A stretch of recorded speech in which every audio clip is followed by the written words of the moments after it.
Bab 337 Mencambuk Hongjun. Awan dan kabut tampak samar, terkadang mengembun menjadi bentuk yang tulus dan baik, dan terkadang bergelombang di sekitar meja batu seperti gelombang air. Orang di depannya tak terduga dan mustahil untuk memahami kedalamannya. Kata-katanya terlalu menakutkan. Rasakan dengan hatimu. Kata-kata pria misterius itu tampaknya memiliki kekuatan magis, menyebabkan Xiao Chen menarik kembali tatapan tajamnya, perlahan-lahan menyebarkan indera spiritualnya, dan bergegas menuju langit yang jauh. Saat ia menyatu dengan kedalaman langit, pikirannya terguncang dan ia melihat serangkaian pemandangan yang luar biasa. Sosok manusia yang tak terhitung jumlahnya melayang, mereka semua seharusnya makhluk hidup di dunia, kalau tidak bagaimana mungkin ada begitu banyak orang. Namun, mereka semua tertidur lelap. Hembusan angin bertiup, dan pemandangan makhluk-makhluk yang sedang tidur berubah menjadi abu. Dunia menjadi kosong dan sunyi. Xiao Chen perlahan-lahan melihat para leluhur setengah yang dikenalnya menampakkan bayangan mereka. Dia melihat Master Tao Jieyin, Master Tao Zunti, Master Tao Tongtian, Yuan Shi dan yang lainnya mendominasi dunia. Kemudian dia melihat Kaisar Suci Harimau Putih, Wanita Tiga Bayi, Dewa Matahari Suci dan yang lainnya berkeliaran di seluruh dunia. Langit berguncang, dan lebih banyak sosok muncul. Xiao Chen merasakan firasat aneh. Dia tidak mengenal orang-orang itu, tetapi dia memanggil nama mereka sekaligus. Dugu Qiubai, Xi Zixuan, Li Sunhuan, dan banyak karakter legendaris lainnya, mereka terbang di langit dan berpacu di bawah langit. Sampai beberapa tablet surgawi terbang, bintang-bintang berguncang, langit ditaburi darah biru, bumi penuh vitalitas, para leluhur setengah meraung, dan para dewa ketakutan. Mayat berserakan di mana-mana, darah mengalir di mana-mana dan gambaran menyedihkan terhampar di depan mata kita. Apa arti semua ini? Xiao Chen terkejut dan bingung. Dia melihat banyak orang, beberapa di antaranya belum pernah dia temui sebelumnya, tetapi dia langsung tahu siapa sosok itu. Sosok itu terlalu jahat dan misterius. Ada banyak tokoh penting di dalam, tetapi tampaknya banyak orang yang hilang. Kaisar Xuanyuan, Dewa Perang Xingtian, dan Qi Yu tidak terlihat. Bahkan Lao Su dan Buddha menghilang dalam sekejap. Semua ini bagaikan mimpi, semua jejak berangsur-angsur memudar, dan tak ada yang tersisa dalam kehampaan. Kesadaran Xiao Chen perlahan surut, lalu kembali ke dunia nyata, dan semuanya menjadi jelas lagi. Di antara puncak-puncak dan lembah-lembah yang hijau, sungai-sungai kecil yang mengalir, burung-burung gunung yang bernyanyi dengan merdu, dan bunga-bunga liar yang memancarkan semburat wangi yang tertiup angin. Semuanya begitu segar dan alami. Xiao Chen masih duduk di meja batu, dan lelaki misterius itu duduk di sisi lain tanpa bergerak seperti batu. Sepertinya semua yang baru saja terjadi hanyalah mimpi. Keke kecil menggaruk kepalanya dengan curiga. Dia baru saja melihat banyak pemandangan. Dia mengedipkan matanya yang besar dengan bingung dan melihat sekeliling dengan bingung.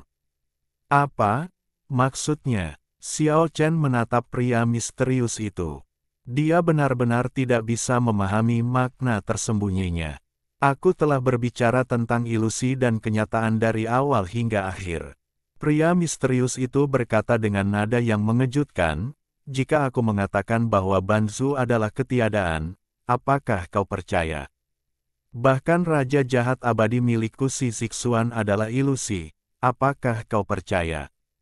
Xiao Chen tercengang karena terkejut. Orang di depannya sebenarnya adalah Raja Jahat Abadi. Benar-benar mengejutkan, dan apa yang dikatakannya sangat aneh hingga sulit dipercaya. Karena kamu tidak ada, lalu siapa yang berdiri di hadapanku dan dari mana asalmu? Semuanya bisa memiliki kebalikannya. Jika ada kenyataan, pasti ada ilusi. Ku datang dari ketiadaan. Xiao Chen sama sekali tidak mempercayainya. Itu benar-benar dongeng, terlalu tidak masuk akal. Dia punya alasan untuk percaya bahwa raja jahat itu telah dirasuki. Hidup hanyalah mimpi besar. Bahkan beberapa dunia hanyalah mimpi. Banyak orang hidup dalam mimpi orang lain. Kata-kata raja jahat abadi, tokoh terkenal sepanjang masa, semakin mengejutkan dan sulit dipahami. Kata-kata ini sungguh sulit dipercaya karena kata-kata itu membalikkan persepsi Xiao Chen sebelumnya. Tetapi si kecil keke mendengarkan dengan seksama, memiringkan kepalanya dan memandang ke arah raja jahat dengan penuh rasa ingin tahu, tampak sangat tertarik dengan pembicaraan ini. Apakah orang-orang seperti Xi, Tongtian, Zunti, dan Jin benar-benar ada? Siapa yang dapat menemukan catatan mereka di antara jejak-jejak yang tertinggal di tahun-tahun barbar? Ya, Keke mengangguk dan membiarkan raja jahat melanjutkan. Xiao Chen juga tampak berpikir. Dia harus mengakui bahwa raja jahat itu benar-benar jahat dan kata-katanya mengejutkan. Meskipun Suiren, Ya Chao, Fuxi, dan Nuwa hidup di zaman kuno dan mengalami tahun-tahun yang tak berujung, kita masih dapat menemukan bukti bahwa mereka benar-benar ada. Mereka adalah dewa leluhur yang sebenarnya. Dan apa itu Yuan Shi, Tongtian, Jin, Zunti, dewa matahari, Del? Mereka hanyalah ilusi, dewa-dewa palsu yang lahir dari ketiadaan. Xiao Chen dan Keke mendengarkan dengan tenang tanpa menyela. Jika kita bertanya siapa dewa palsu yang paling kuat di dunia ini, pastilah Hongjun, yang konon katanya mampu berdiri bahu-membahu dengan dewa leluhur yang sebenarnya dan bertarung dalam pertarungan hidup dan mati. Xiao Chen tidak asing dengan nama Hongjun. Legenda mengatakan bahwa dia adalah penguasa Yuan Shi dan Tongtian. Tanpa diduga, dia dibawa keluar dan dicambuk oleh raja jahat hari ini. Ketika yang palsu dibuat tampak benar, yang benar menjadi salah. Ketika yang tidak ada hadir, yang ada menjadi tidak ada. Hongjun berasal dari ilusi, tetapi telah mengembun dari ilusi menjadi kenyataan. Kekuatan bertarungnya sebanding dengan dewa leluhur. Ini adalah manifestasi utama dari ilusi. Sangat disayangkan bahwa beberapa orang tidak menyembah dewa leluhur yang sebenarnya, Suiren, Fuxi, Nuwa, Del, tetapi pergi ke Gunung Hongjun untuk meneriakkan, Sang Suci Agung. Petik 2. Jika Xiao Chen awalnya mengira raja jahat itu berbicara omong kosong, maka sekarang dia mengagumi keberaniannya. Dia berani melakukan pengkhianatan, sehingga dia mengambil risiko ditenggelamkan oleh air liur dan dikepung oleh murid-murid Hongjun hingga tubuh dan jiwanya hancur. Aku berharap dapat menghancurkan ilusi dan memulihkan dunia nyata. Saat aku melihatmu, aku melihat harapan. Xiao Chen terdiam cukup lama dan berkata, kamu sendiri juga ilusi.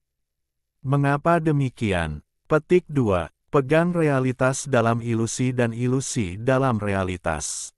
Aku memiliki hati manusia yang nyata. Meskipun kata-kata ini tidak mengguncang langit dan bumi, Xiao Chen merasa bahwa kata-kata itu benar-benar sebanding dengan suara kehancuran, yang dapat membuat dunia menjadi sunyi. Aku khawatir dewa palsu terkuat Hongjun akan campur tangan. Jika itu terjadi, aku khawatir kau akan gagal dan mati sia-sia. Mendengar ini, Xiao Chen menunjukkan gigi seputih salju, dan senyumnya luar biasa cemerlang. Dia berkata, akulah yang akan melihat Bansu. Bagaimana aku bisa merasa tenang jika mereka tidak mati? Aku tidak akan mati jika mereka tidak binasa. Meskipun akhirnya sudah ditakdirkan. Petik 2. Binatang kecil berbulu itu mendengar sesuatu yang buruk dan sangat menentang kata-kata yang tidak menyenangkan itu. Aku sudah banyak bicara. Apakah kau mengerti sekarang? Darah langit, esensi bumi, pertempuran antara yin dan yang, darah yang menangis dari kuning gelap. Xiao Chen mengangguk dan berkata, "Aku mengerti. Bagaimana dengan para dewa leluhur seperti Suiren yang membuka tungku Tembagalangi? Te dan bumi." Xiao Chen tiba-tiba mengajukan pertanyaan ini. Raja Jahat Abadi menghela napas untuk pertama kalinya dan berkata, "Sebenarnya, yang paling membuatku khawatir adalah masalah para dewa leluhur. Aku menduga bahwa Suiren, Fuxi, Nuwa, dan yang lainnya telah meninggal di zaman kuno. Aku khawatir suatu hari tulang-tulang mereka akan digali." Xiao Chen juga mengerutkan kening. Jika ini benar, masalahnya akan sangat serius. Jika Suiren, Fuxi, Nuwa dan lainnya dimakamkan pada zaman dahulu, lalu siapakah Suiren, Fuxi dan lainnya yang dipuji sekarang? Xiao Chen membawa kekedan meninggalkan daerah selatan yang indah itu.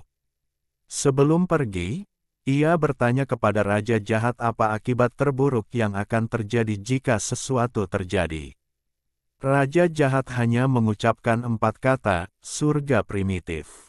Tampaknya pertanyaan itu tidak relevan, tetapi Xiao Chen tahu bahwa 4 kata, "surga purba," mungkin seberat 6 alam reinkarnasi.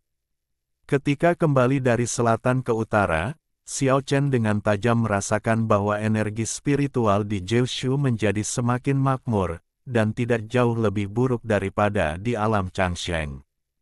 Pada saat ini, lautan luas di sebelah timur Jiushu tiba-tiba menggulung gelombang amarah, dan pertempuran sengit pun terjadi di antara para semi-leluhur.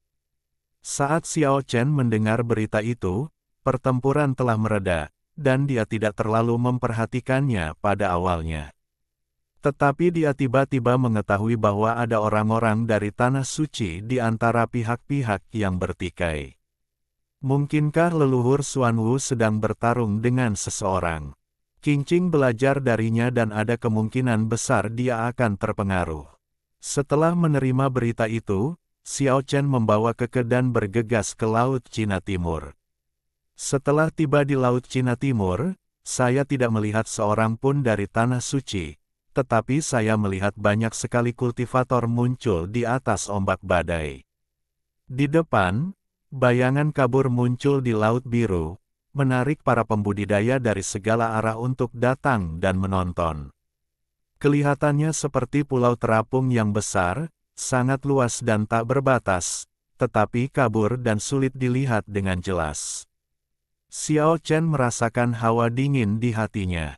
Dia menyadari bahwa pulau ini terletak di ruang misterius tersendiri, dan perlahan-lahan terhubung ke dunia manusia dari daerah yang jauh dan tidak dikenal.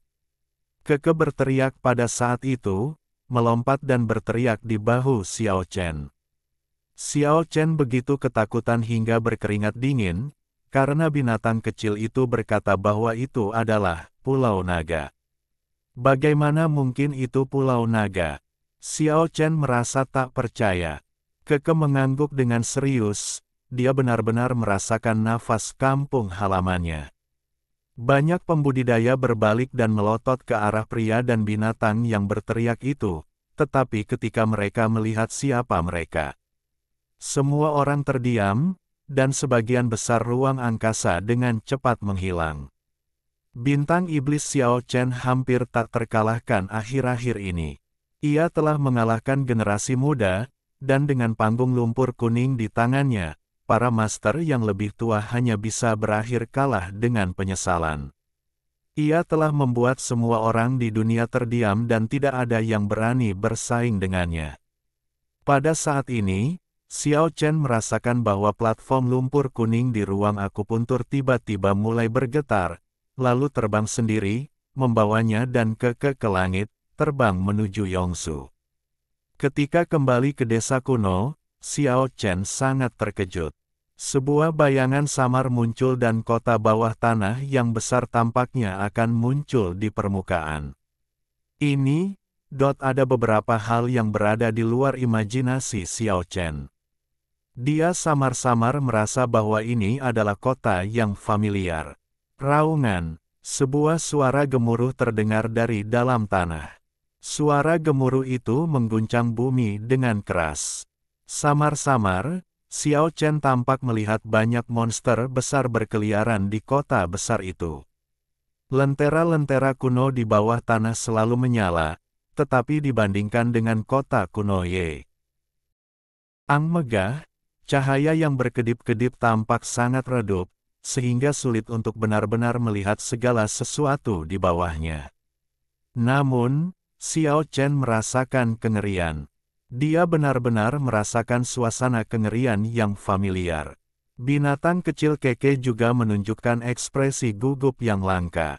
Bulu matanya yang panjang terus berkedip, dan matanya yang besar penuh semangat menatap tajam ke kedalaman bumi di bawah desa kuno. Apakah semuanya dimulai di sini? Tetapi bagaimana kota kuno itu bisa muncul? Xiao Chen diam-diam menjaga desa kuno itu selama 7 hari. Kota kuno di bawah tanah itu tampaknya terus meningkat setiap hari. Meskipun lambat, tren kenaikannya konstan. Akhirnya, samar-samar ia dapat melihat sebuah monumen surgawi besar berdiri di tengah kota kuno itu. Ia samar-samar merasakan napas kematian yang sudah dikenalnya. Kota mati. Ternyata itu adalah kota mati Pulau Naga. Itu benar-benar telah melewati perbatasan. Mengapa hal itu akan terwujud di dunia? Ini benar-benar di luar dugaan Xiao Chen. Dia tidak pernah menyangka bahwa kota besar di bawah desa Honghuang kuno itu sebenarnya adalah kota mati mengerikan yang pernah dimasukinya. Lambat laun, Xiao Chen memahami bahwa kota mati itu tidak berada di bawah tanah, melainkan jelas berada di ruang mati dan sunyi, perlahan mendekati dunia manusia. Titik penghubungnya adalah desa kuno Honghuang. Bab 338, Kota Kematian datang ke dunia. Saat angin bertiup lembut, harum bunga belalang tercium melalui hutan pohon belalang kuno. Bunga-bunga belalang berkibar tertiup angin, dan saat cuaca menghangat, bunga-bunga belalang seputih salju akhirnya layu, seperti kepingan salju yang menari-nari, membuat desa kuno yang sunyi dan mati ini tampak agak sunyi. Kelopak bunga yang berguguran bagaikan hujan air mata, seakan-akan menjadi pertanda datangnya era yang penuh gejolak dan tidak menyenangkan. Xiao Chen telah diam-diam menjaga desa kuno selama 49 hari. Kota mati dari ruang bawah tanah misterius akhirnya secara bertahap muncul di dunia nyata. Pada hari ini, ia perlahan naik dan berdiri di atas tanah, tetapi masih kabur, seolah-olah ada kabut tak berujung yang menyelimutinya, memberi orang kesan ilusi dan tidak nyata.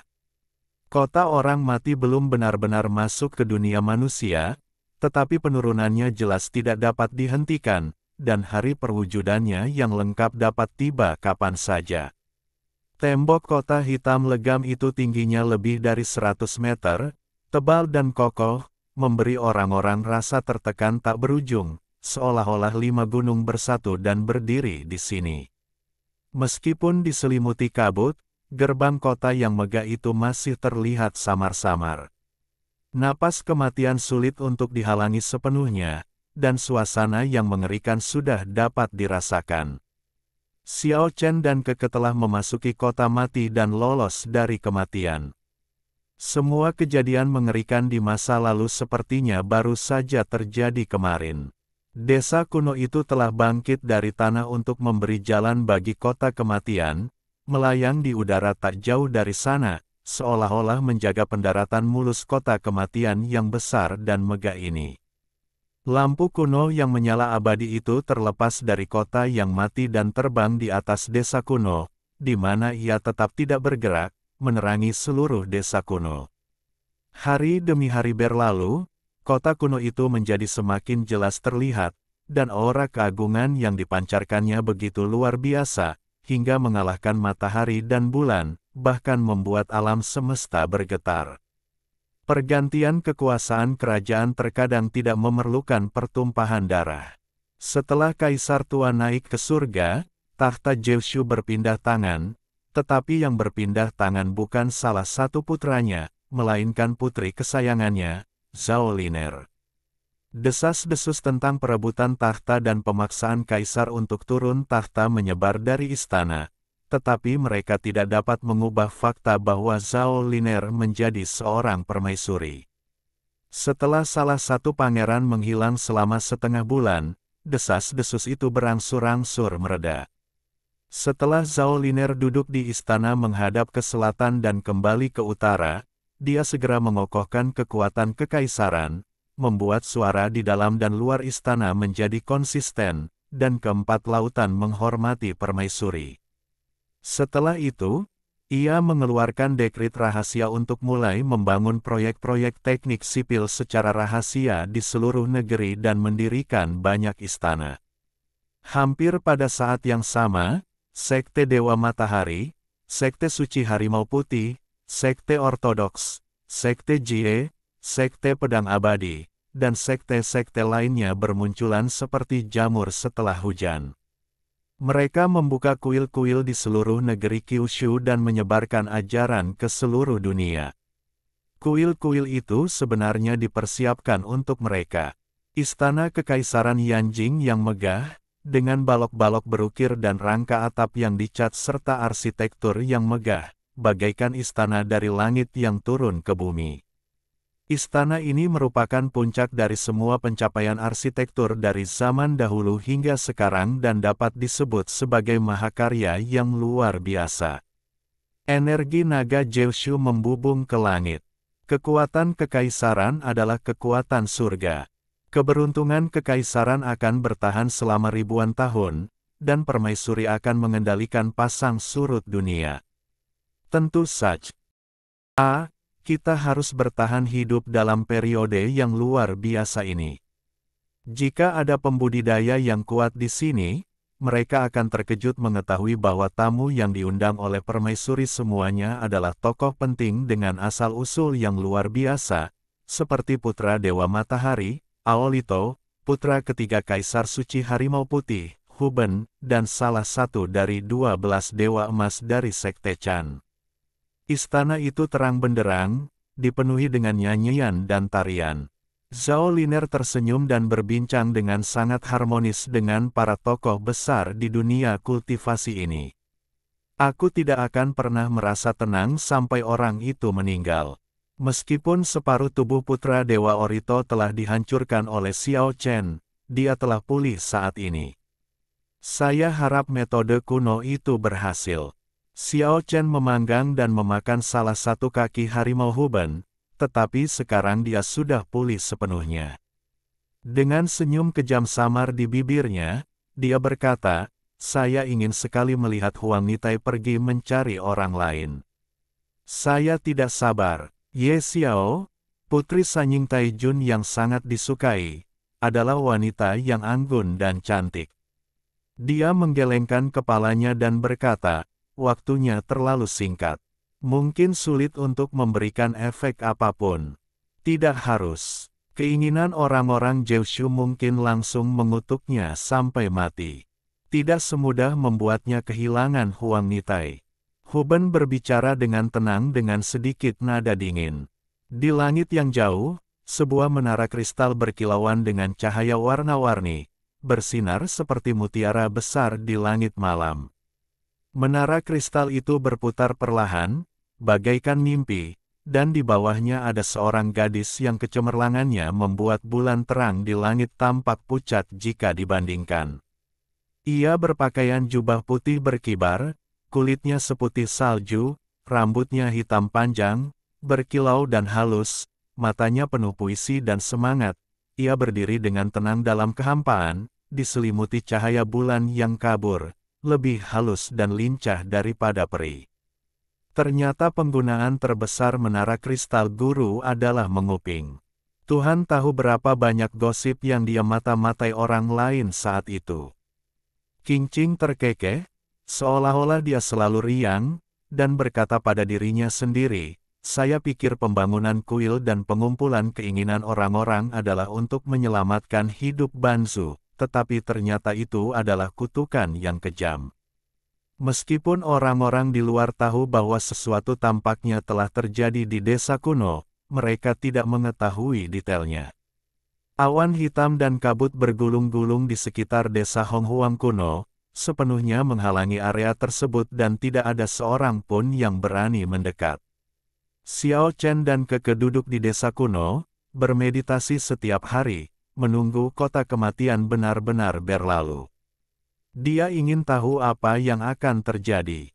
Namun akhir-akhir ini, ia samar-samar merasa ada yang tidak beres. Begitu ia mulai berlatih, roh jahat dan setan yang tak terhitung jumlahnya akan berkumpul di sekitarnya, mencoba melahap jiwanya. Kalau saja dia tidak membawa platform lumpur kuning itu, dia pasti sudah hampir kehilangan kesadaran beberapa kali, yang mana sungguh merupakan nasib buruk baginya. Platform lumpur kuning itu terus berguncang, dan tidak seorang pun tahu berapa banyak roh jahat yang dihancurkan oleh 8 suara asal. Namun, ini juga bukan solusi. Dia selalu diganggu dan tidak bisa berlatih sama sekali. Xiao Chen samar-samar merasa bahwa seseorang tampaknya sedang berurusan dengannya, tetapi sekarang adalah masa kritis ketika kota mati akan jatuh. Dia takut kehilangan sesuatu dan tidak ingin keluar untuk sementara waktu.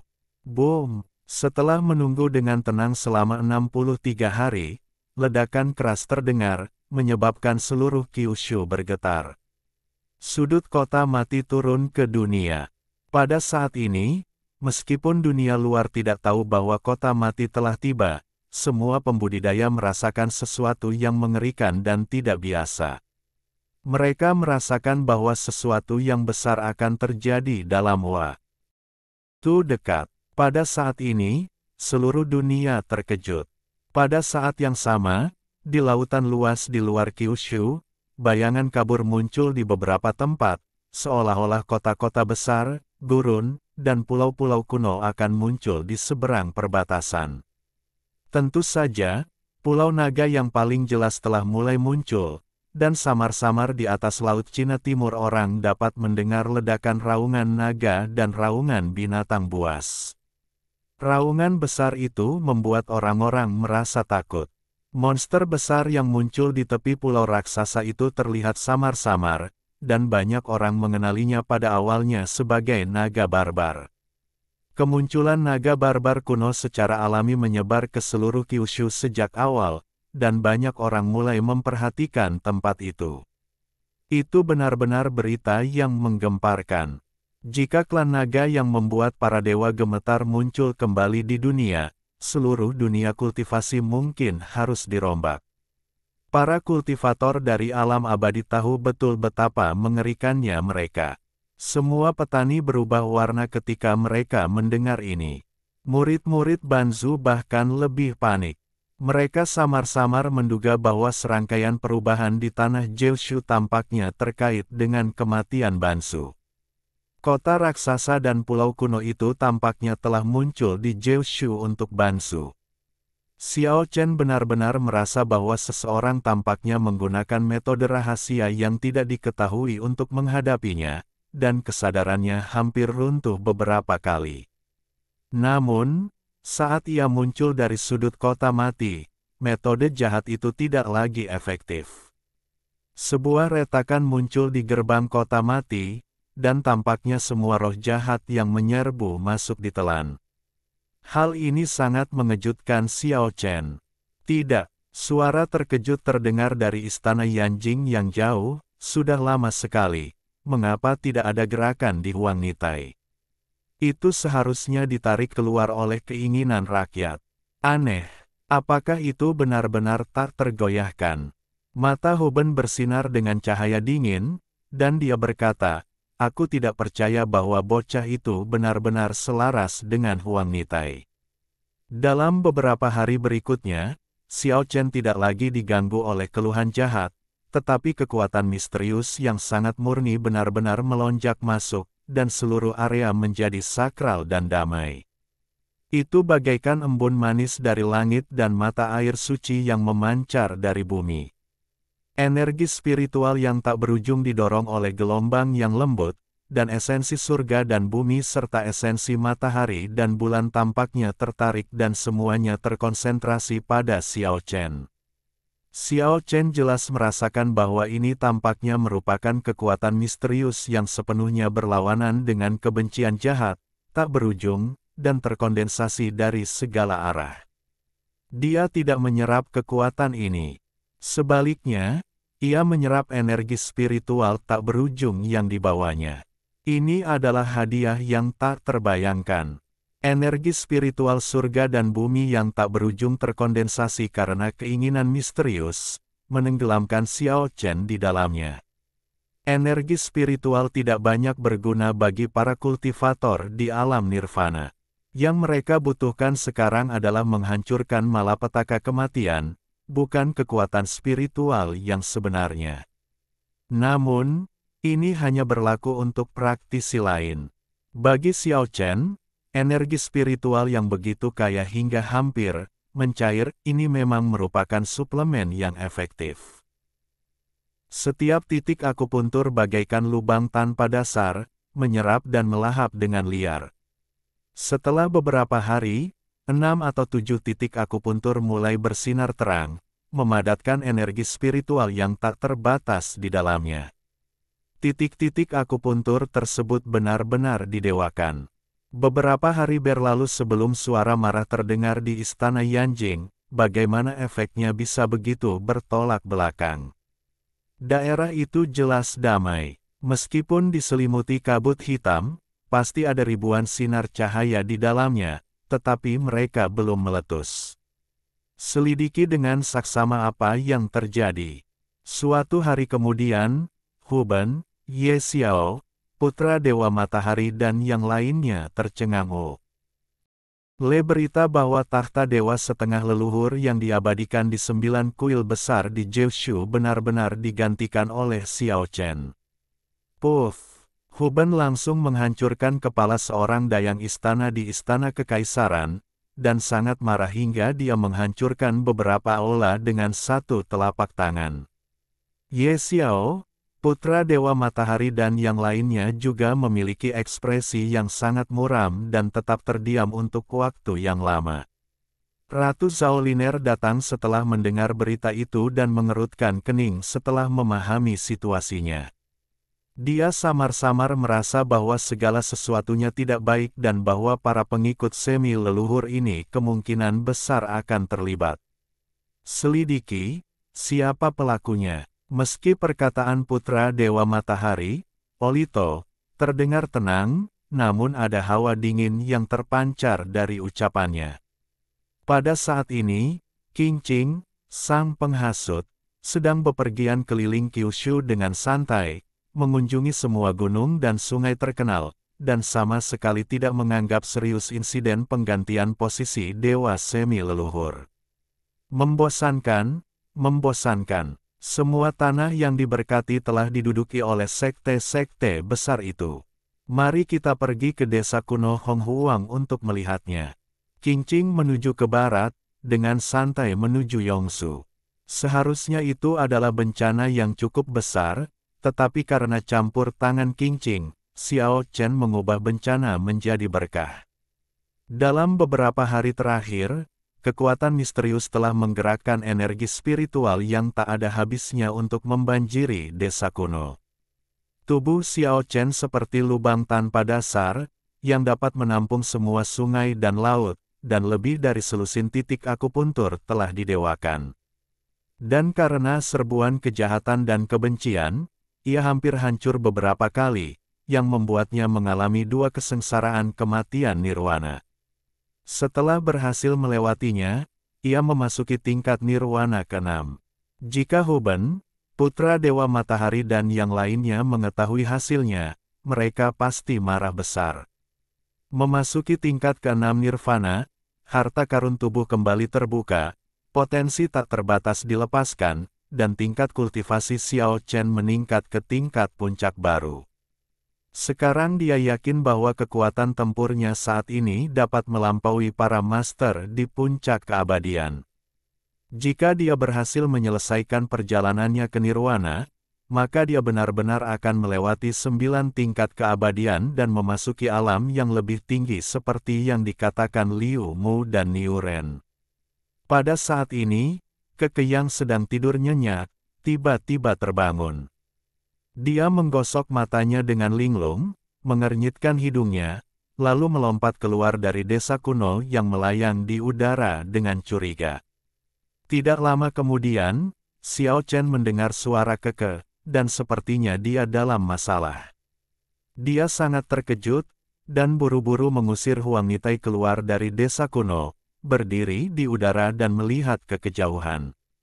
Awan dan kabut bergelombang, dan Keke tampak sedang bertarung dengan yang lain, terus-menerus menyapu keluar cahaya ilahi yang berwarna-warni, tetapi gerakan sosok yang kabur itu seperti mimpi, dan dia melintasi ruang seolah-olah dia sedang berjalan-jalan di taman, menghindari segalanya. Saat tirai cahaya warna-warni yang disapu oleh binatang kecil itu semakin kuat, gerakan tubuh pria itu menjadi semakin tidak menentu dan sulit ditangkap. Suatu kali, dia bergegas mendekat dan hampir menangkap binatang kecil itu, menyebabkannya menjerit. Binatang kecil yang tak terkalahkan itu hampir dikalahkan. Kekuatan Keke meningkat pesat, dan dia juga memiliki kecepatan yang luar biasa, tetapi dia hampir mengalami kekalahan di depan lawannya, yang membuat Xiao Chen terkejut.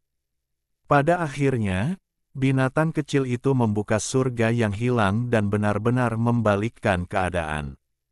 Ia tak terkalahkan dan hampir mengalahkan lawannya beberapa kali.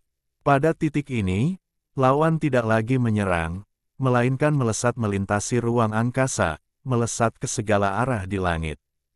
Terdengar tawa surgawi, "Baiklah, gadis kecil, berhentilah membuat masalah. Aku akan memberimu buah dewa." Qingqing. Xiao Chen sangat terkejut karena ternyata Qingqing yang datang ke sini. Dia masih secantik dulu. Gadis yang lembut ini membuat orang merasa sangat dekat setiap kali melihatnya, dan kebahagiaannya tampaknya dapat menular ke orang lain.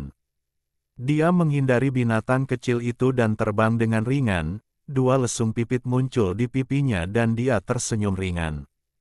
Di masa lalu, dia telah mengetahui keberadaan Keke dan telah mempelajari sifat binatang kecil itu dari Xiao Chen. Jadi dia menggunakan aroma buah peri di luar untuk memikat binatang kecil itu dan mencoba menjebaknya.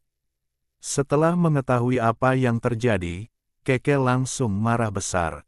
Ia malah diperlakukan seperti orang rakus. Sungguh memalukan. Namun, saat Qingqing menggoyangkan buah dewa ke arahnya, semua ketidakbahagiaan si kecil lenyap dalam sekejap mata. Keke memegang buah dewa itu dengan gembira, wajahnya penuh dengan ekspresi mabuk, dan tentu saja berhasil diambil oleh Qingqing. Meskipun binatang kecil itu memprotes dengan lembut, bagaimanapun juga, ia mengambil buah dewa milik orang lain, jadi suaranya terdengar sangat lemah. Xiao Chen merasa geli. Ini adalah pertama kalinya binatang kecil itu membiarkan orang luar memegangnya. Ia benar-benar bertemu seseorang yang bisa mengendalikannya. Ketika Xiao Chen mengetahui dari Qingqing bagaimana Huben, putra Dewa Matahari, Ye Xiao dan yang lainnya telah berkomplot melawannya, dia segera mengerti apa yang telah terjadi akhir-akhir ini.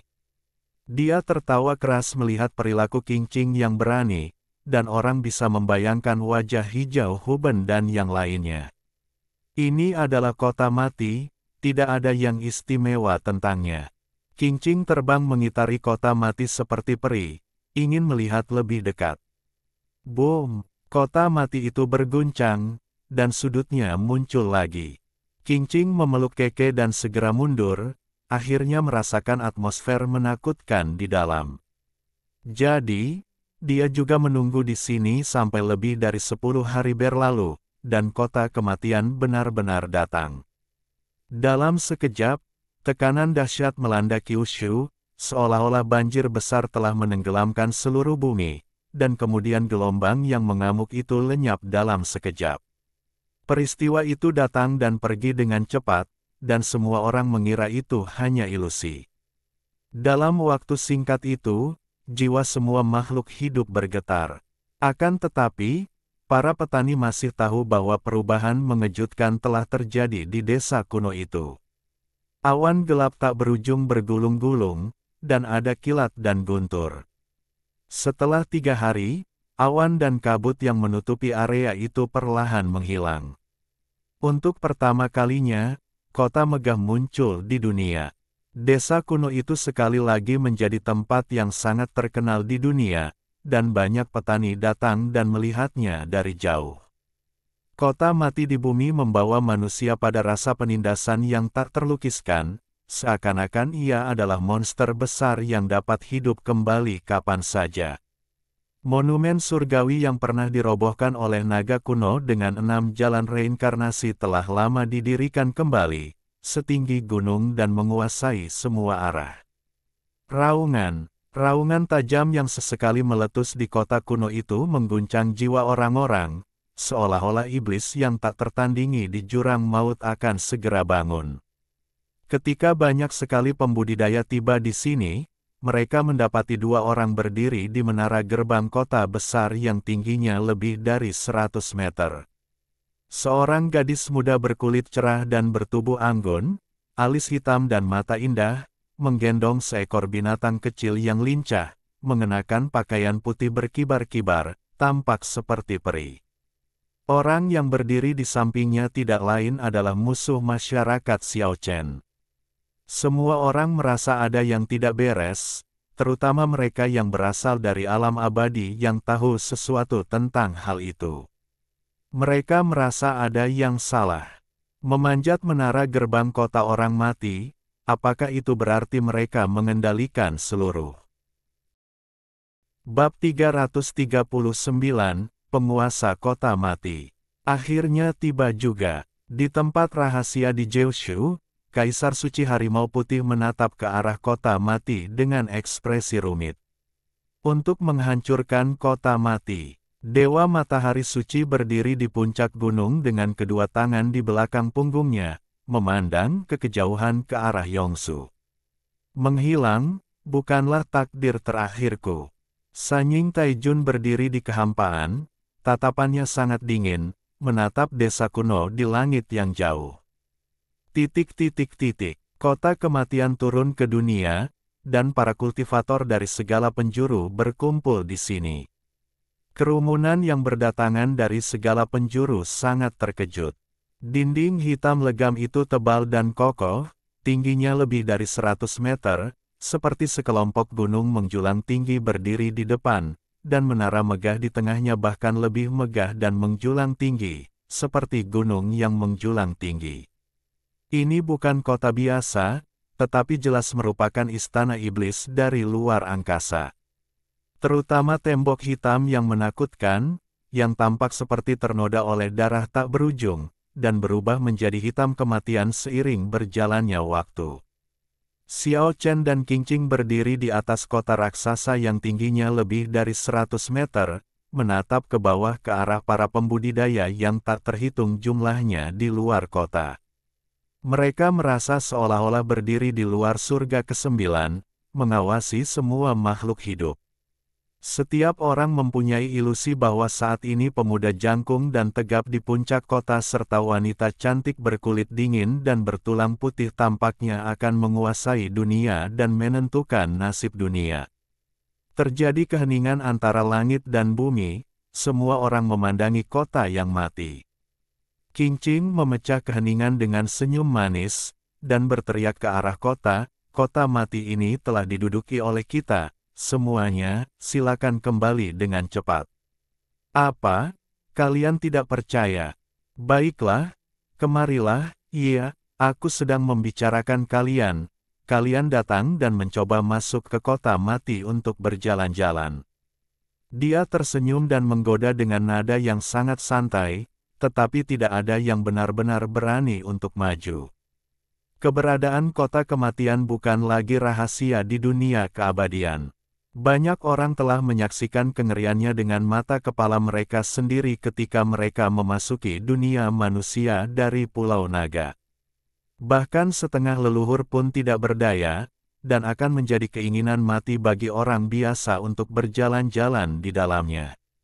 Namun, Kali ini terkait dengan nasib Banzu, sehingga banyak sekali kultivator dari seluruh dunia yang datang. Di luar kota mati, ada sosok-sosok bayangan, massa hitam besar, yang memanjang ke kejauhan. Keheningan menyelimuti puluhan mil di sekitarnya. Semua orang menahan napas dan menatap kota mati di depan mereka dengan tenang. Boom! Bumi berguncang, dan para ksatria yang tak terhitung jumlahnya bergegas ke sini di kejauhan, dengan bendera mereka berkibar tertiup angin. Ternyata itu adalah pasukan berkuda berat kekaisaran. 6.000 prajurit berkuda besi datang berderap dalam kekuatan yang dahsyat, menimbulkan debu yang tak berujung. Mereka adalah prajurit elit abadi yang telah bertempur di medan perang, menumpahkan darah yang tak berujung, dan menyaksikan kematian. Meskipun mereka tidak memiliki keterampilan tinggi seperti para kultivator, aura pembunuh yang ganas dan unik dari para prajurit itu adalah sesuatu yang tidak dimiliki oleh para kultivator biasa. Kuda-kuda yang marah itu berlari kencang, tombak-tombak besi menunjuk lurus ke depan, cahaya dingin menyinari baju besi, bagaikan naga baja raksasa yang menyapu, dengan aura pembunuh yang membubung ke langit. Semua pembudidaya memberi jalan, dan 6.000 kavaleri besi bergegas ke kaki kota. Seorang prajurit yang memegang tombak besi bergegas maju dan berteriak, "Buka gerbang kota." Xiao Chen melirik kavaleri besi di bawah. Meskipun suaranya tidak keras, suaranya terdengar jelas di seluruh hadirin. Dia berkata, "Kembalilah ke tempat asalmu. Seluruh Kyushu milik ratu, dan kota ini milik kekaisaran. Buka gerbang kota dengan cepat, atau kamu tidak akan mati." Ternyata para ksatria kultus matahari yang bertanggung jawab atas situasi ini. Xiao Chen melihat beberapa ksatria emas menunggangi binatang buas bercampur dengan kavaleri besi, dan berkata, "Hanya kamu. Bahkan jika Dewa Matahari sendiri datang, kamu akan berakhir dengan kebencian." Selusin ksatria matahari yang bercampur dalam 6.000 kavaleri besi semuanya adalah orang-orang fanatik yang memuja Dewa Matahari Suci.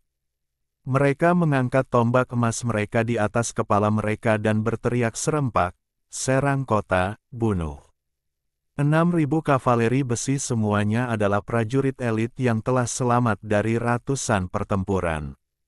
Mereka mematuhi perintah sepenuhnya dan menyerbu ke arah gerbang kota mati seperti gelombang yang mengamuk. Kavaleri terbang maju dan bumi bergemuruh seolah-olah banjir akan datang. "Bunuh!" 6.000 orang berteriak serempak, dan aura pembunuh mencapai langit. Mereka semua mengayunkan tombak besi mereka dan mulai menyerang gerbang kota dari jarak jauh. Pada saat ini, 6.000 orang tampaknya berkumpul menjadi satu, dan aura pembunuh berwarna merah darah yang nyata meledak, seperti kilat berwarna merah darah, membombardir gerbang kota. Awalnya, Xiao Chen masih bertanya-tanya bagaimana pasukan berkuda itu bisa menyerang kota sebesar itu. Sekarang dia akhirnya mengerti bahwa ini adalah formasi pertempuran Sekte Matahari. 6.000 orang bersatu dalam semangat dan energi. Niat membunuh para veteran abadi yang telah berada di medan perang ini tidak boleh diremehkan. Taktik rahasia Sekte Matahari menunjukkan kekuatan tempur yang dahsyat, yang memungkinkan 6.000 prajurit biasa menampilkan kekuatan tempur yang mengerikan dan dahsyat. 6.000 bilah cahaya berwarna merah darah menghantam kota mati itu, dan suaranya mengguncang langit, seolah-olah ada guntur yang berderak, dan gerbang kota besar itu benar-benar bergemuruh dan berguncang. Namun, gempa itu hanya terjadi sesaat, lalu berhenti mendadak seperti gunung. Setidaknya 1.000 dari 6.000 prajurit kavaleri mengalami pembuluh darah pecah dan jatuh dari kuda mereka. Darah dan tenaga mereka baru saja terkuras. Bagaimanapun, mereka adalah manusia biasa, dan kehilangan seperti itu bukanlah sesuatu yang dapat mereka tanggung. Sungguh disayangkan, para prajurit elit kekaisaran, prajurit veteran yang telah bertempur dalam ratusan pertempuran, akhirnya tewas seperti ini. Sungguh tidak sepadan. Kata-kata Xiao Chen tenang, dan tidak ada emosi yang terdengar darinya. Suaranya seperti guntur yang menggelegar di luar kota mati. Demi menguji kekuatan kota mati, para prajurit elit ini jelas-jelas digunakan sebagai umpan meriam, tetapi semua orang tetap mematuhi perintah sepenuhnya dan tidak mundur. Harus dikatakan bahwa ini adalah kesedihan terbesar seorang prajurit. Bunuh. Serangan kedua dimulai, tetapi hasilnya sudah dapat diprediksi. Meskipun semangat juang tinggi dan niat membunuh sangat kuat, sulit bagi prajurit biasa untuk mengguncang kota mati. Kali ini, hampir 3.000 orang terbunuh, daging dan darah mereka hancur, dan mereka mati karena kelelahan. Bunuh. Dalam serangan terakhir, meskipun 1.000 orang yang tersisa menebas dengan bilah cahaya merah darah yang sangat tajam, mereka sendiri dan kuda-kuda mereka semuanya meledak di luar kota mati. 6.000 prajurit kavaleri tewas di depan kota besar itu dalam sekejap mata, dan suasana pun tiba-tiba menjadi sunyi. Kabut hitam bergulung-gulung di kota mati, menyelimuti Xiao Chen, membuatnya tampak tinggi dan menakutkan, bagaikan Raja Iblis yang tiada taraf. Pada saat ini, pola sihir misterius dan rumit perlahan muncul di tengah dahi Xiao Chen. Pola itu tampak seperti mata vertikal, dan juga seperti bunga teratai hitam. Pola itu memberinya rasa penindasan Ye. Ang tak terlihat dan memenuhinya dengan aura iblis. Namun, orang-orang tua di kejauhan sudah menyadari bahwa apa yang disebut pola ajaib itu sebenarnya adalah tulisan suci kuno, tetapi tidak seorang pun dapat menjelaskan apa artinya. Mereka hanya dapat melihat pria dan wanita di puncak kota itu dengan heran. Bahkan Xiao Chen sendiri tidak mengerti mengapa ada pola ajaib tambahan di dahinya. Mungkin itu semua karena platform lumpur kuning. Sebelumnya, pada saat kota mati sepenuhnya turun ke dunia manusia, Huang Nitai terbang keluar dari ruang akupuntur sendirian, membawanya ke menara gerbang kota mati, dan Qingqing serta binatang kecil Keke juga ikut dibawa. Dan pada saat itulah, gelombang dahsyat bagai lautan menyemburat dari dalam kota, mengguncang Jiushu dalam sekejap, kemudian kekuatan mengerikan itu pun lenyap dalam sekejap, dan sebuah tanda seperti ini pun muncul di dahinya. Itu tidak begitu jelas pada waktu itu, tetapi sekarang menjadi semakin jelas. Xiao Chen dan Qingqing berdiri berdampingan di kota mati, menghadap para pahlawan di bawah. Ada roh jahat yang menakutkan di belakang mereka. Meskipun mereka tidak melihat ke belakang, mereka bisa merasakan sepasang mata dingin menatap mereka. Hanya Keke yang menjulurkan kepalanya dari bahu Qingqing dan menoleh ke belakang diam-diam, matanya yang besar dipenuhi dengan keterkejutan, dan dia bergumam pelan. Membunuh. Kali ini, para ksatria suci dari Sekte Matahari yang maju sendiri. 500 dari mereka mengenakan baju besi perunggu, memegang tombak dan pedang besar, dengan rambut emas yang berkibar dan semangat juang yang kuat. Berbagai binatang besar yang mereka tunggangi ditutupi dengan sisik yang menakutkan, dan ketika mereka berlari, tanah berguncang. Di bawah pimpinan mereka, pengikut Banzu lainnya juga berbondong-bondong datang.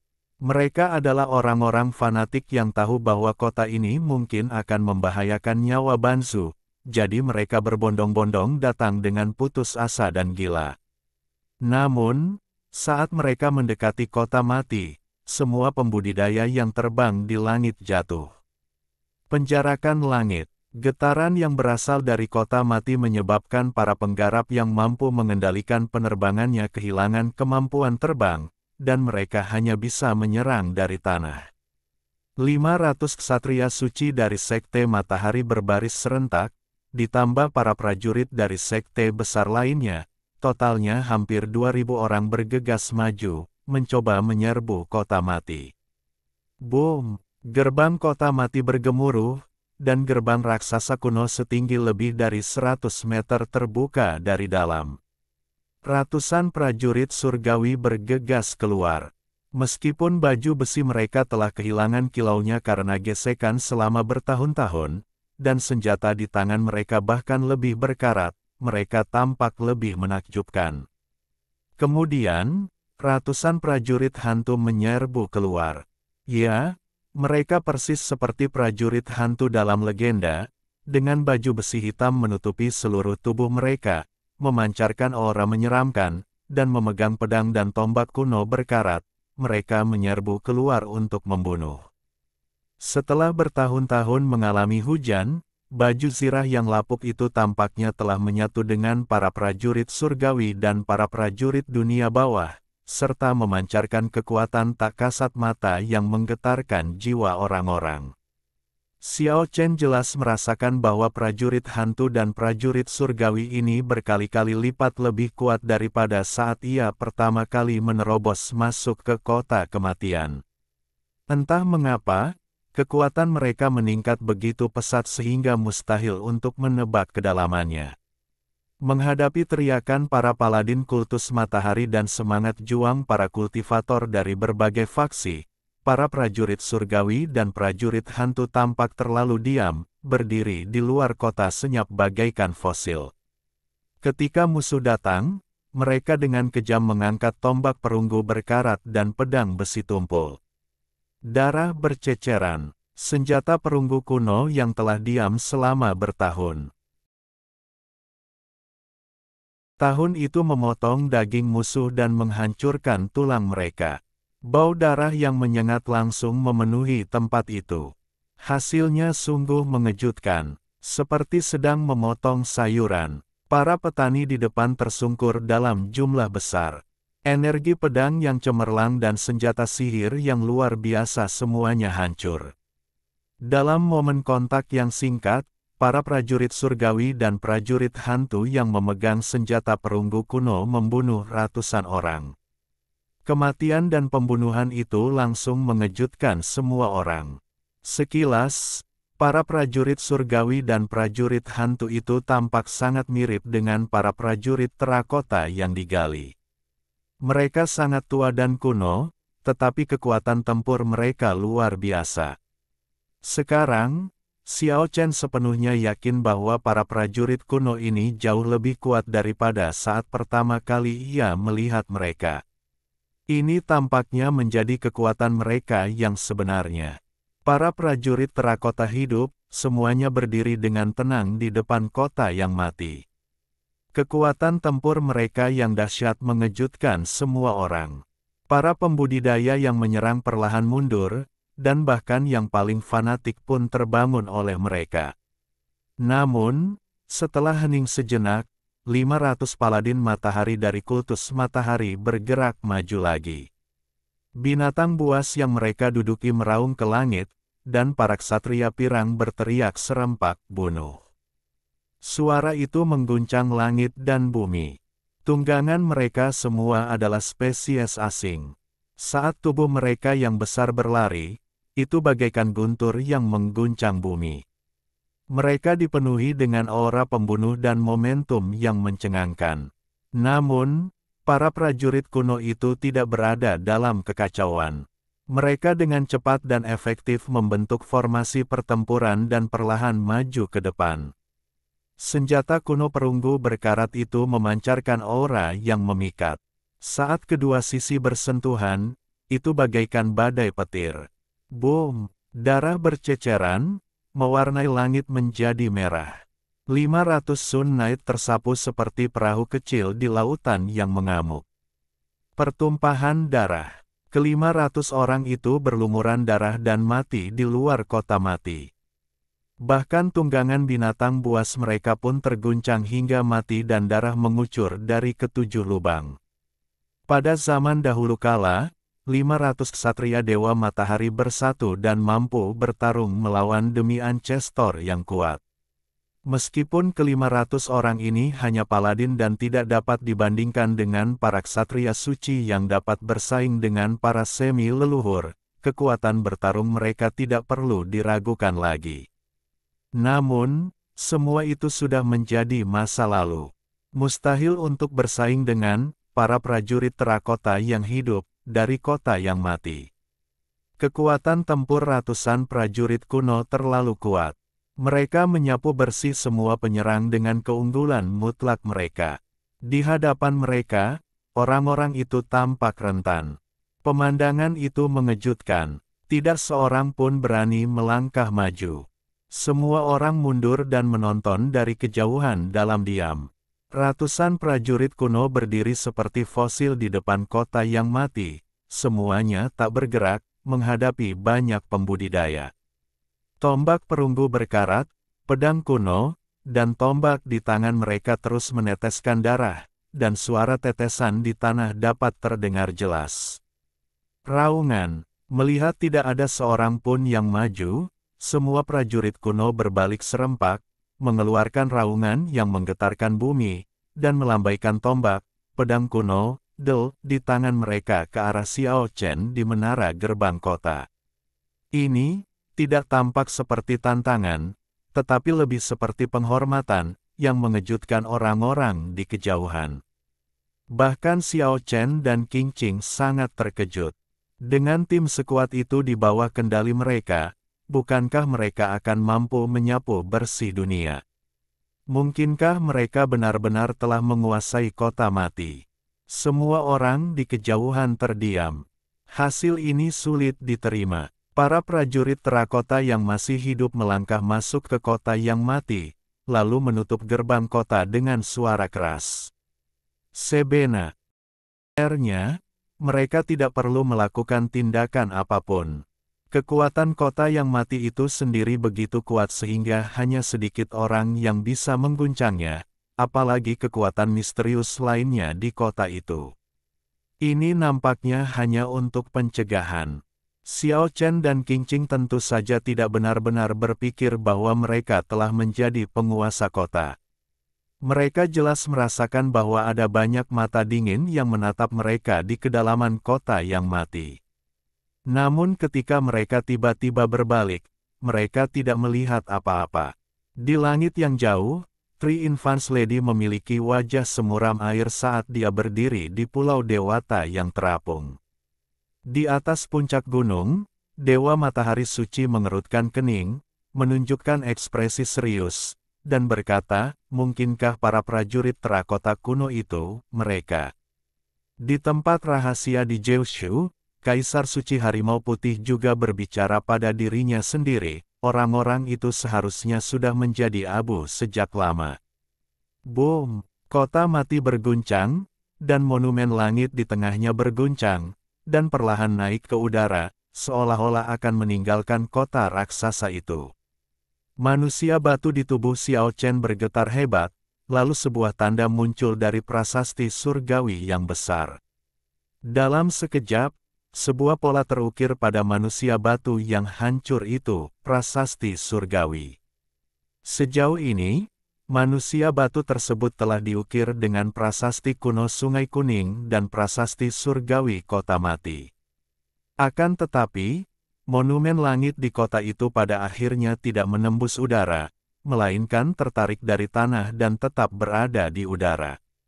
Orang-orang kuat dari seluruh dunia datang untuk menyerang kota itu, tetapi akhirnya kembali dengan tangan hampa. Kemunculan kota mati itu menggemparkan dunia, dan tidak diragukan lagi bahwa semua orang mengira Xiao Chen telah menjadi penguasa kota mati itu. Ah! Keke tiba-tiba menjerit dan mengguncang lengan Qing Qing dan Xiao Chen dengan kuat, mengarahkan cakar kecilnya yang berbulu ke arah tengah kota mati. Jauh di dalam kota yang mati, di jalan yang kosong, sesosok tubuh tinggi berdiri di sana. Kain kafan yang menutupi tubuhnya berkibar tertiup angin, dan rambutnya yang sepinggang menutupi wajahnya, tetapi orang bisa merasakan bahwa dia sedang menatap menara gerbang kota. Xiao Chen terkejut. Kain kafan itu, sebenarnya miliknya. Ya, persis sama. Seharusnya itu adalah kain kafan Suiren yang disembunyikan di ruang akupuntur. Namun, ruang akupuntur itu kosong saat ini dan kain kafan itu tidak ada lagi di dalamnya. Bagaimana penampakannya pada orang tersebut? Mungkinkah rasa dingin menyergap hati Xiao Chen, dan pada saat ini dia merasakan jiwanya bergetar.